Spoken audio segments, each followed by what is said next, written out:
চলে এসে নতুন ভিডিও। আজকে জগদ্ধাত্রীতে আমরা দেখতে পাই যে জগদ্ধাত্রীকে নিয়ে স্বয়ম্ভু একটা নার্সিংহোমে যায় এবং সেইখানে গিয়ে সেই 20-22 বছর আগে যেরকম ঘটনাটা হয়েছিল, তার বাচ্চাকে চুরি করে নিয়ে যাওয়ার চেষ্টা হচ্ছিল, সেই সমস্ত ঘটনাটা ক্রিয়েট করে এবং জগদ্ধাত্রী কিন্তু সেই ঘটনাটা দেখতে থাকে এবং পুরানো জিনিসগুলো কিন্তু মনে পড়তে থাকে এবং সেই ঘটনার জন্য কিন্তু আস্তে আস্তে তার শরীরে যে অঙ্গগুলো অসাড় হয়ে গেছিলো সেগুলো তার আস্তে আস্তে প্রাণ সঞ্চার হতে থাকে এবং নিজে সে উঠে দাঁড়ায় এবং তারপরে বাড়ি হঠাৎ করে উঠে দাঁড়ায় তখন স্বয়ম্ভু চলে আসে এবং তার সামনে কিন্তু বাইরে যাওয়ার চেষ্টা করে জগদ্ধাত্রী, তখন কিন্তু পড়ে যায় এবং স্বয়ম্ভু বলতে থাকে তোমার বাচ্চাকে চুরি করে নিয়ে যাওয়ার চেষ্টা করছে, তুমি কিন্তু বাঁচাও। তারপরে কিন্তু জগদ্ধাত্রী দেখা যায় বাইরে বেরিয়ে এসে সেই সব গুন্ডাগুলোর সঙ্গে ফাইট করে, মানে সেগুলো তো অ্যাকচুয়ালি গুন্ডা নয়, সাজানো গুন্ডা ছিল, তাদের সঙ্গে ফাইট করে কিন্তু সেই পুতুলটাকে কেড়ে নেয়।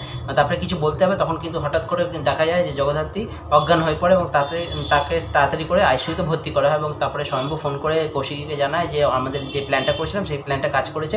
তারপরে দেখা যায় পরের দিন যে দুর্গা সকালবেলা তৈরি হয়ে যখন বেরোবে, বৈদেহী তার কাছে এসে কান্না কাঁদতে থাকে যে আমার ছেলেটাকে বাঁচিও, তোমার মা মানে যাতে আমার উৎসবের বিরুদ্ধে যাতে কিছু না বলে। তখন কিন্তু সেখানে মেহেন্দি চলে আসে, মেহেন্দি বলে এটা কিন্তু পুরো একটা প্ল্যান, আমি বুঝতে পেরে গেছি দুর্গা এবং জগদ্ধাত্রী আলাদা আলাদা, জগদ্ধাত্রী আজকে কিছুতে করে যেতে পারবে না কারণ সে আইসিইউতে ভর্তি রয়েছে এবং সে অসুস্থ। তারপরে দুর্গার সঙ্গে তার কিছু কথা কাটাকাটি হয় এবং তারপরে কিন্তু দুর্গা সেখান থেকে চলে যায়। তারপরে দেখা যায় কোর্ট কেস শুরু হয়েছে এবং দিবাসেনের উকিল বলতে থাকে যে এটা সম্পূর্ণভাবে কিন্তু একটা কৌশিকী চক্রান্ত করা হয়েছে আমার মক্কেলের সুনামটাকে নষ্ট করে দেওয়ার জন্য। জগদ্ধাত্রী কিন্তু আইসিইউতে ভর্তি রয়েছে, আমি সমস্ত কিছু আপনাকে কাগজপত্র দিয়ে দিয়েছি, জগদ্ধাত্রী এখানে কিছুতে উপস্থিত হতে পারে না। তখন জগদ্ধাত্রী উকিল বলতে থাকে না, সেদিনকে জগদ্ধাত্রীর সঙ্গে কী হয়েছিল, কোন কোন ডাক্তাররা এতে ইনভলভ ছিল, সমস্ত কিছু কিন্তু জগদ্ধাত্রী এসে এখানে বলবে।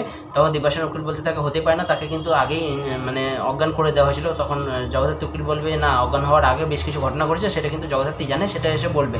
তখন কিন্তু দিবাসেনের উকিল বলে আজকে জগদ্ধাত্রী কিছুতে আসতে পারবে না কারণ সে আইসিইউতে ভর্তি থাকে। তারপরে দেখা যায় যে মহামান্য জজ সাহেব কৌশিকীকে বলা হয় যে কাঠঘোড়ায় আসতে এবং তারপরে কৌশিক কাঠঘোড়ায় আসে, কিন্তু মেহেন্দি সেখানে কিন্তু বলতে থাকে যে আমি প্রথমে সন্দেহ করেছিলাম যে দুর্গাই জগদ্ধাত্রী, সে কিন্তু ঘুরে বেড়াচ্ছে কারণ সেই সাইন ল্যাঙ্গুয়েজটা সেখানে ভুল বলেছিল।